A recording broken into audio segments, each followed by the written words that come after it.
Hi all, it's Thursday mini vlog. ಅದಿತಿಗೆ ಎಣ್ಣೆ ಮಸಾಜ್ನ ರೀಸ್ಟಾರ್ಟ್ ಮಾಡಿದ್ದೀನಿ. ಎಣ್ಣೆ ಮಸಾಜ್ ಆದಮೇಲೆ ಕಡಲೆ ಹಿಟ್ಟಿನ ಪ್ಯಾಕ್ ಹಾಕಿ ಸ್ನಾನ ಎಲ್ಲ ಆಯಿತು. ಬ್ರೇಕ್ಫಾಸ್ಟ್ಗೆ ಅದಿತಿಗೆ ನೀರು ದೋಸೆ ಮಾಡಿಕೊಟ್ಟಿದ್ದೆ. ದಿನದಲ್ಲಿ ಅಟ್ಲೀಸ್ಟ್ ಒನ್ ಮೀಲ್ನ ನಾನು ಸೆಲ್ಫ್ ಫೀಡಿಂಗ್ಗೆ ಇಂಪಾರ್ಟೆನ್ಸ್ ಕೊಡ್ತೀನಿ. ಇದರಿಂದ ಅದಿತಿಗೆ ಸೆಲ್ಫ್ ಫೀಡಿಂಗ್ ಅನ್ನೋದು ತುಂಬ ಚೆನ್ನಾಗಿ ಡೆವಲಪ್ ಆಗ್ತಾ ಇದೆ.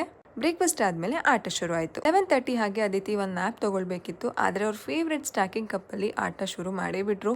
ಆಟ ಅಂತೂ ಒಂದು 30 to 40 ಮಿನಿಟ್ಸ್ ಆ ಸ್ಟ್ಯಾಕಿಂಗ್ ಕಪ್ಪಲ್ಲೇ ಆಟ ಆಡ್ತಿರ್ತಾರೆ. ಅದಿತಿ ಫೇವ್ರೆಟ್ ಟಾಯ್ ಅದು.